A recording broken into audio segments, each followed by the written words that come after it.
En este episodio les voy a terminar de contar el caso de Lucy Letby, de cómo por fin el hospital decidió tomar acción, por más mínima que haya sido, y de cuando se involucró la policía, acabando con su carrera criminal para siempre. Hola y bienvenidos a un nuevo episodio de Y así les mató. Como siempre, yo soy su host, Emi. Antes de empezar, les quiero contar del Patreon y de los super episodios que tengo ahí. Ahorita estoy subiendo los episodios del asesino serial Ted Bundy. Van a ser por lo menos 4 partes por la cantidad de información que hay acerca de sus crímenes, de las víctimas, sobrevivientes y de todo el análisis que hay de su comportamiento, sus acciones, las entrevistas que hay de él y por qué pudo llegar a matar a mínimo 30 mujeres, probablemente más. Así que no se lo pierdan, pueden probarlo 7 días gratis y después de eso cuesta $3 al mes. Ahí los veo y pueden cancelar en cualquier momento que se les antoje, es súper fácil cancelar, entonces tampoco es que los atrape ahí si no les gusta, pero sí se los recomiendo y pues se los agradecería muchísimo. Un resumen del episodio pasado, rápido antes de empezar. Les conté en ese episodio acerca de Lucy Letby y cómo llegó a trabajar al hospital y de cómo empezó a matar y de los intentos fallidos de los doctores de alertar a la administración del hospital de sus sospechas y sus preocupaciones alrededor de Lucy Letby. Les conté de los 5 bebés que asesinó y hoy vamos a seguir hablando de sus crímenes, que en mi opinión a partir de este punto ya todas las muertes se pudieron haber prevenido si el hospital hubiera solamente considerado las advertencias de los doctores. Todas las vidas que tomó a partir de este episodio están completamente y directamente ligadas a las acciones de la administración del hospital, en mi opinión, que pues no le pusieron un alto. Así que vamos a empezar.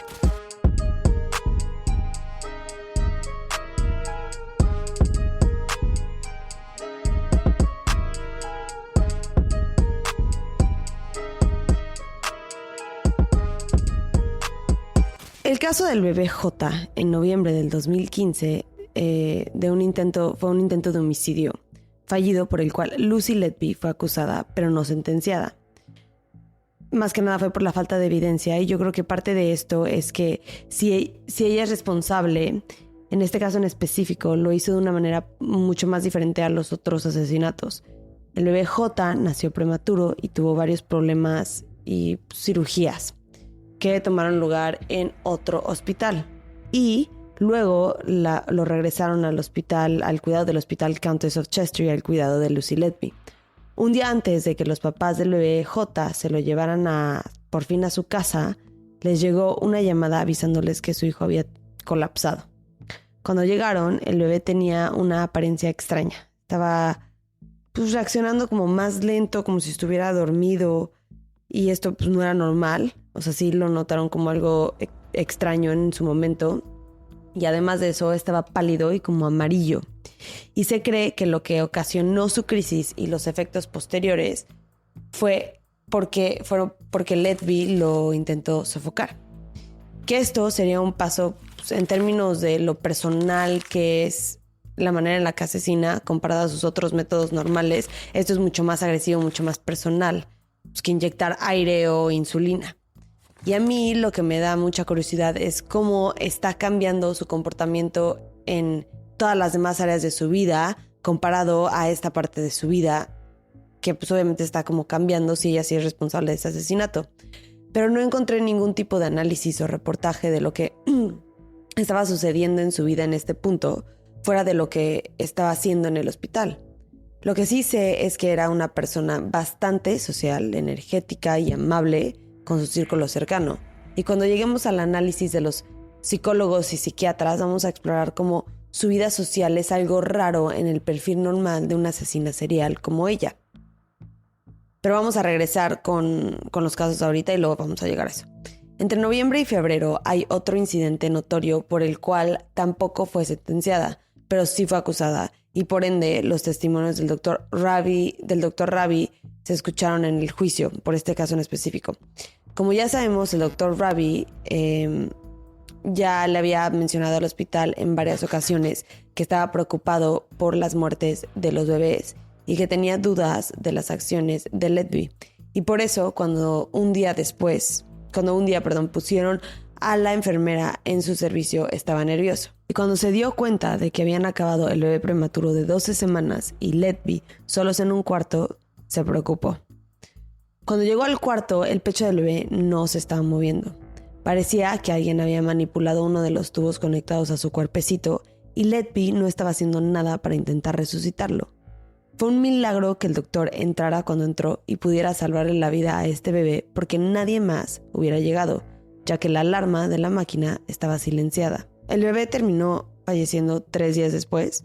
Su muerte no se considera un homicidio, pero sí la acusaron de haber intentado matar a este bebé. El caso del bebé K es uno de los 10 cargos de tentativa de homicidio en contra de Letby, aunque el hospital no está haciendo nada con la información y las preocupaciones que los doctores les presentan. El doctor Breary no se da por vencido y por su cuenta se dedica a hacer una investigación de las muertes de los bebés y logra conectar 9 de las muertes y de los incidentes de bebés que de la nada colapsaron, como probablemente, las pudo relacionar. Y en el mismo reporte mencionó la presencia de Letby en todos los casos, pidiendo una cita urgente con la administración del hospital para poder ver todo a detalle de lo que él había descubierto. Pero aún con el reporte y las acusaciones formales con evidencia suficiente para que, mínimo, investigaran a Letby a profundidad, le dan una cita hasta mayo del 2016 al doctor. O sea, hay una diferencia de meses entre cuando pidió la cita y por fin se la están dando. Y estas son semanas y meses claves, porque en estas semanas logró lastimar a 5 bebés más. El 9 de abril del 2016, Letby envenenó al bebé L con insulina. Se pudo descifrar con los aparatos en el momento en el que su insulina tuvo un pico y por esa evidencia la fiscalía aseguró la condena en este intento de homicidio. Al igual que el atentado en la vida de su hermano gemelo, el bebé M, a quien Letby intentó asesinar inyectando aire en sus venas minutos después de intentar matar a su hermano gemelo. Entre este crimen y el siguiente crimen, toma lugar la junta de Dr. Breary con el hospital. En esta junta discutieron el reporte que hizo Breary con toda la evidencia que pudo recaudar, pero el hospital había llegado a ciertas conclusiones por sí mismo. Y su conclusión era que no tenían nada que ver estos incidentes con lo que estaba diciendo Breary. Descartaron sus descubrimientos y le dijeron que la investigación que ellos hicieron los convencía a que el incremento de muertes sospechosas en la unidad neonatal del hospital era gracias a otros problemas con el Servicio de Salud Nacional y que no tenían ningún tipo de evidencia en contra de Letby más allá de coincidencia de que ella estuvo presente en todos los casos. Coincidencia enorme, en mi opinión, pero ellos claramente lo que querían era ignorar el problema y evitarse más problemas que iban a salir si es que admitían en un principio que probablemente había un problema. Y otra vez, a pesar de los intentos de Dr. Breary, Letby tiene la oportunidad de atacar al bebé N y 2 de unos trillizos, los bebés O y P. Y este va a ser el último caso, el del bebé O y P, porque pues es un caso innegable, o sea, hasta por el hospital, que les forzó a tomar acción. Pero es muy desesperante que tuvieron que haber 2 muertes más para que le quitaran la quitaran de la unidad, simplemente. O sea, ni siquiera la despidieran, ni siquiera hicieran como una investigación tan formal, o sea, la sacaran nada más de la unidad neonatal. El primer ataque fue contra el bebé N. El bebé N sobrevivió a Letby. Era un bebé que nació con hemofilia. Es una condición que ocasiona sangrados masivos. Letby usó esta enfermedad para ocultar las heridas que ocasionó cuando le enterró el tubo nasogástrico en la garganta y luego le inyectó aire por las venas. Este bebé tuvo una suerte enorme al poder sobrevivir este ataque.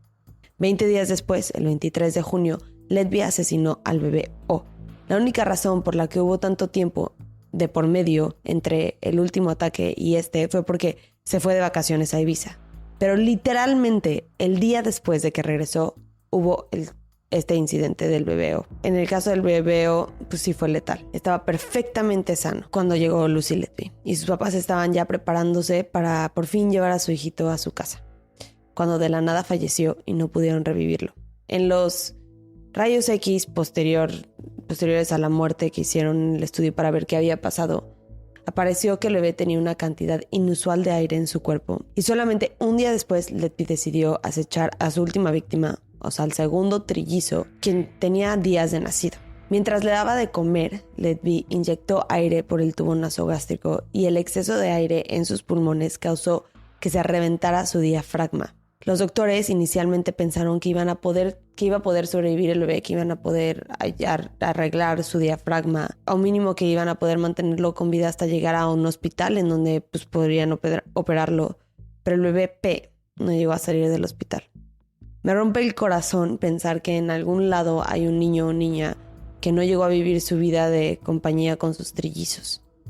Nada más porque Lucy Letby los asesinó y porque el hospital no quiso hacer nada al respecto. Después de demasiados casos, demasiadas muertes y demasiadas coincidencias, como las llama el hospital, por fin deciden hacer algo al respecto después de las muertes de 2 de 3 trillizos.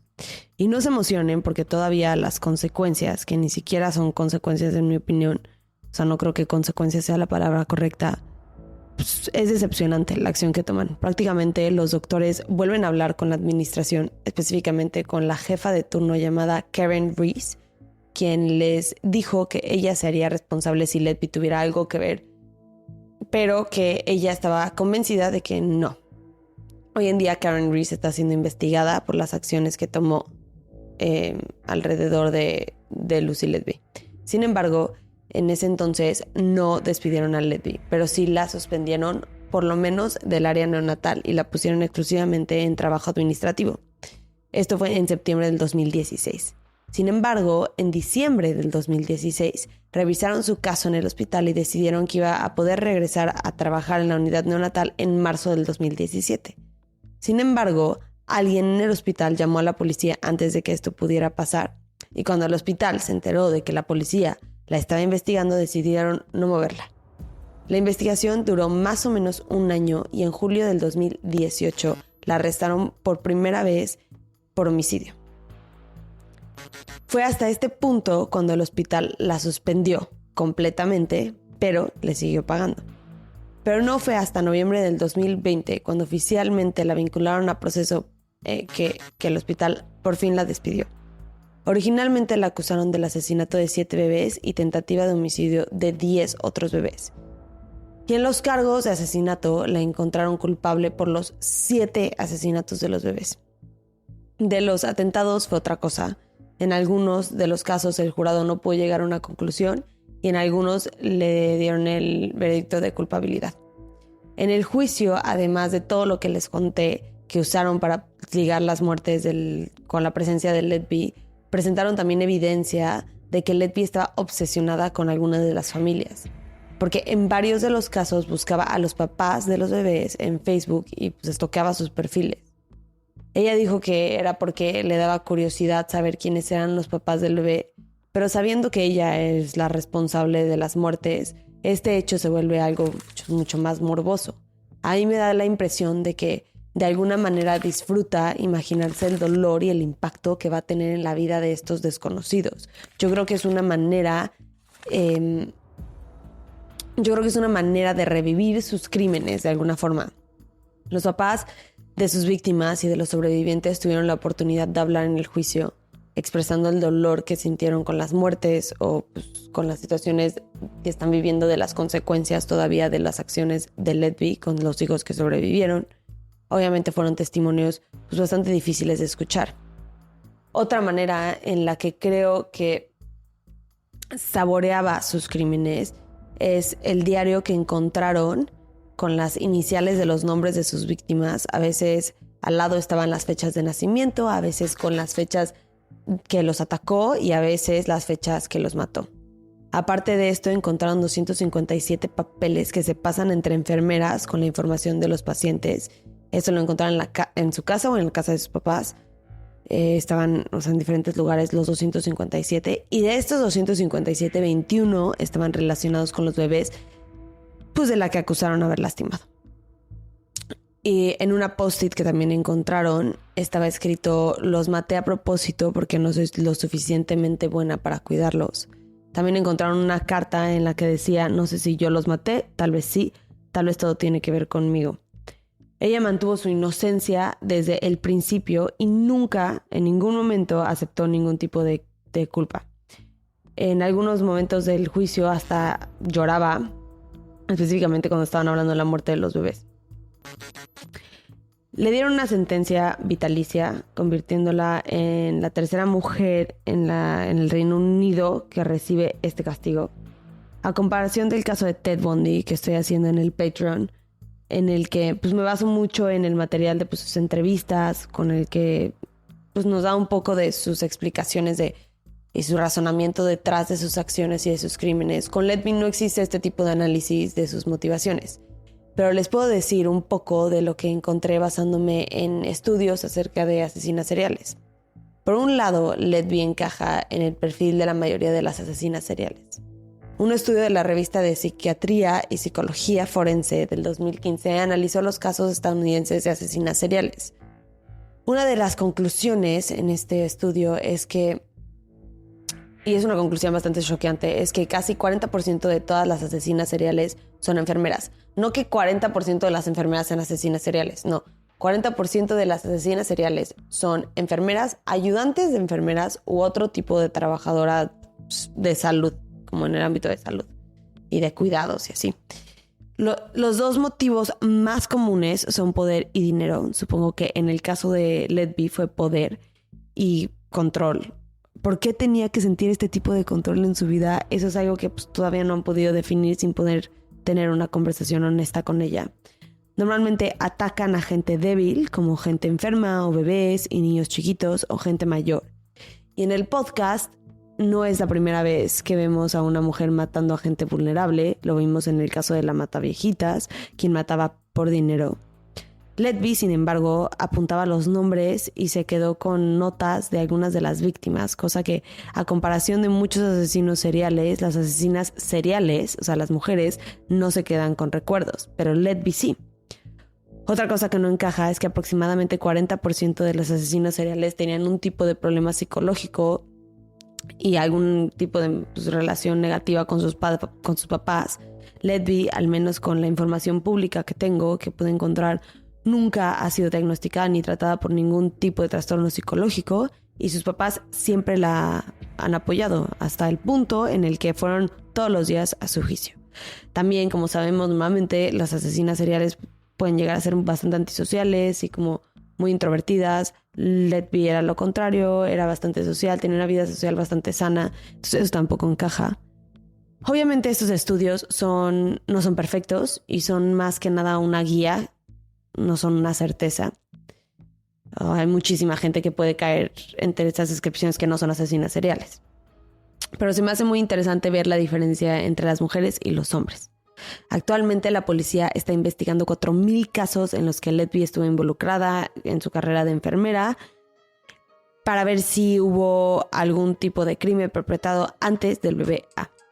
Ahorita las dos investigaciones que están activas son esta de los 4,000 casos y la de Karen Reese para ver si su negligencia es criminal.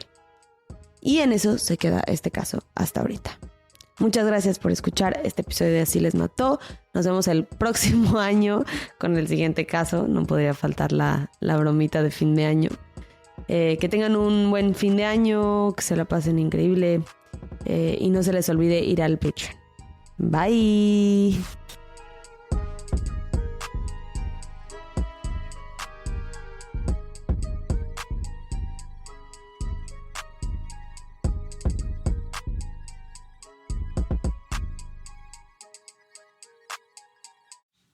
Acuérdense que nos pueden encontrar en redes. Nuestro Instagram es YALM Podcast, nuestro Twitter es YALM Pod y nuestra nueva página de Facebook es YALM Podcast, en donde se encuentra el grupo Investigadores YALM.